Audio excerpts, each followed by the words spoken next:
I could barely sleep that night, and simply kept turning and rolling over on my bed.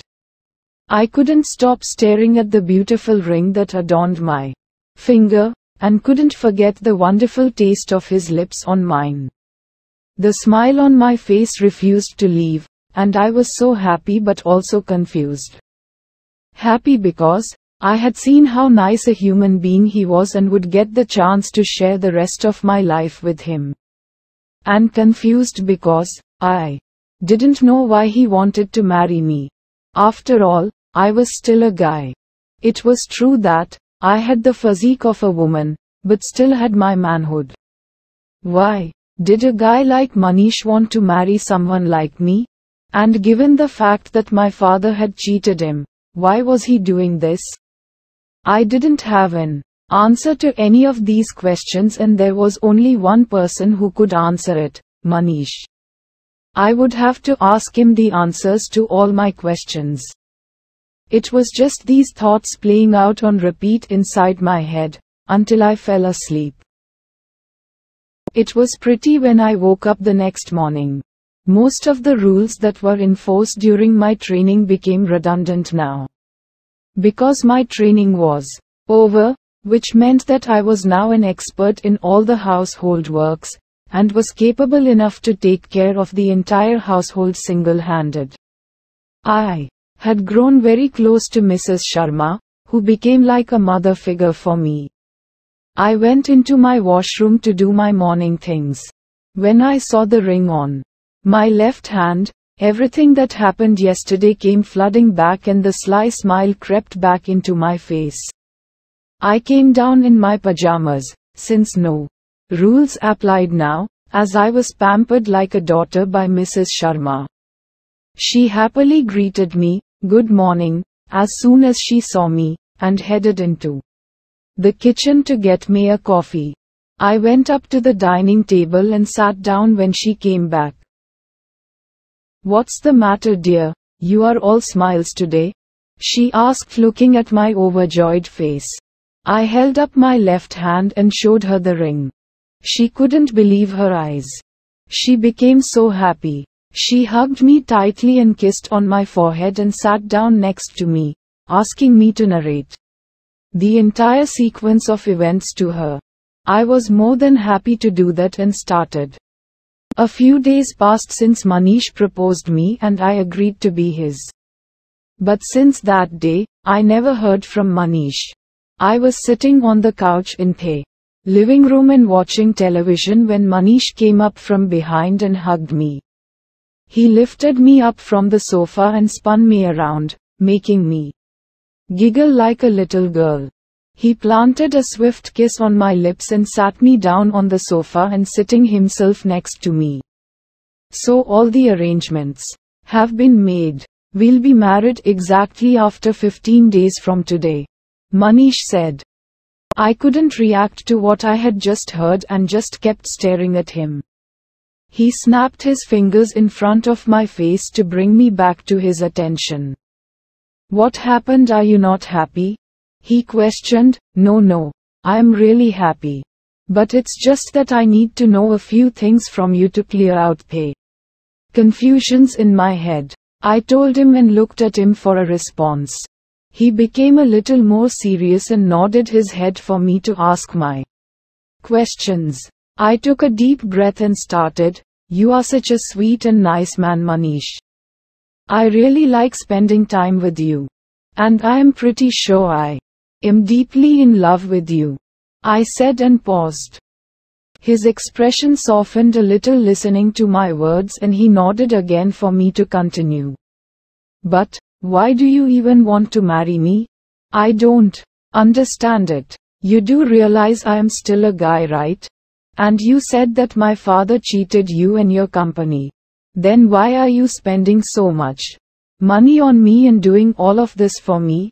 Why?" I completed my question. He let out a sigh of relief, and I could see his face relaxing. I was even more confused now. He looked up at me. "My darling Preeti, do you remember I had told you about my *all interests and that the society would not accept it?" "Yes, I remembered it. He had told me about it the first day I wore a sari. I just nodded for him to continue. I am not ally attracted to biological women, and neither to all men. I am only interested in males, who are dressed as a woman or cross-dressers. As you would have realized by now that, there are very few options for me to fulfill my desires. Since most males only cross-dress for themselves and are not sexually attracted to other men. And given my social status, if any of this got out in public, it would greatly damage the image of my company. Then I got to know about the fraud your father had committed. When I was gathering information about your father and his family, that was the first time I saw you. I was instantly attracted to you and couldn't stop thinking about you. And that's when I decided to do what I did. He stated. I just couldn't believe what I just heard. I was at a loss for words. Manish was staring at me for a response, but couldn't utter a word after what I had heard. Manish got up, went inside and came back with a glass of water and handed it to me. I gulped down the water and looked up at him. He was now clearly worried seeing my reaction to his confession. But I was just not able to process anything. I just stood up and went towards my room. Just as I was about to climb up the stairs, Manish held my hand from behind. I turned back with my face staring at the floor. He lifted my face up and stared at my face. His eyes were pleading me for a response, but I just didn't know what to say. I somehow gathered myself and said, "Please let me go. I want to be alone for some time." I could see the pain in his eyes when he heard my words. But he let go of my hand. I ran into my room and locked the door from the inside. I lay on my bed, staring at the ceiling, unable to understand what I had just heard. Not knowing what to feel, I just stared at the ceiling. Don't know when I fell asleep, but I was woken up by Mrs. Sharma banging on my door, asking me to have lunch. I went up to the door and told her that I was not hungry and said that I wanted to be alone for some time, and she left after hearing my reply. I sat down on the floor, resting my head on the edge of the bed, thinking again about what Manish had just said. He was LLY attracted to men dressing as women. Now it made sense why he didn't get my manhood removed.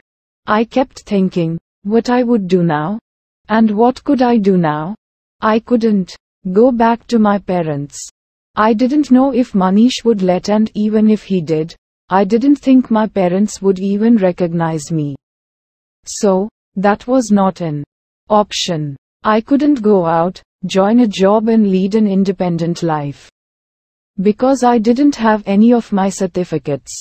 And even if did, it would contain my old guy name. Then I thought to myself, why did I have to do either of those? I loved Manish more than anything. I was very sure about that. I was also sure that I wanted to marry him. Then what was stopping me, I thought? Nothing. There was absolutely nothing that was stopping me from living my life as Manisha's wife. I already looked like a woman. Even though I still had my manhood, I felt nothing like a man. I was a woman now in my mind and body. I realized that what I heard was definitely shocking and confusing, but had nothing to be confused about. All my doubts were now cleared. I was cheerful again. I went up to the window in my bedroom and saw that Manisha's car was still there. Which meant that he was still here. I thought of giving him a surprise. So, I went to my wardrobe, opened it and looked through my collection of clothes. I selected a dual-colored pink and red sari, which had a black border work. I kept it on my bed and went into the washroom to freshen myself. I wore the sari, did some light makeup, applied a matching pink lipstick, wore stone-studded jhumkas with matching bangles and went down. I saw Manish sitting on the sofa looking very worried after our discussion. I went near him and cleared my throat to get his attention. He was absolutely relieved to see me in a sari. He just got up and hugged me tightly, and then kissed on my lips. I kissed him back with all my love for him. It was wonderful. After we broke the kiss, he looked straight into my eyes and asked, "Are you going to leave me?" Since I was cheerful again, I pretended to be thinking about his proposal, which got him worried again. I went up to his ear and whispered, "Not in this life, Mr. Manish," and planted a kiss on his cheek. I could see he was so relieved to hear that and kissed me again. Then we had lunch and everything was okay. After that, both of us got busy with our wedding shopping. Manish joined me and Mrs. Sharma to shop for clothes and jewelry. We were done with our shopping and preparations. The day of our marriage finally arrived. It was a private function held at a posh resort in the city. There were very few guests. Only Manisha's close friends and family were there, and from my side I only had Mrs. Sharma. I couldn't call my parents or friends for obvious reasons, but I was happy that I was getting married to Manish.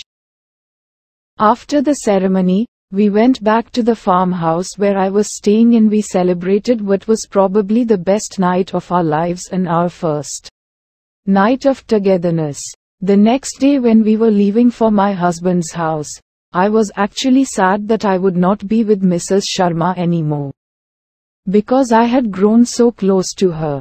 Both of us had decided that we would be a mother and daughter and cried just like a mother sending away her daughter to her husband's house.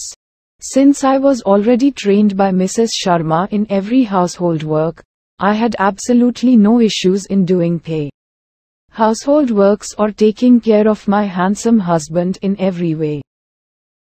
It has been 6 months since our marriage. I was never happier in my life than I was now.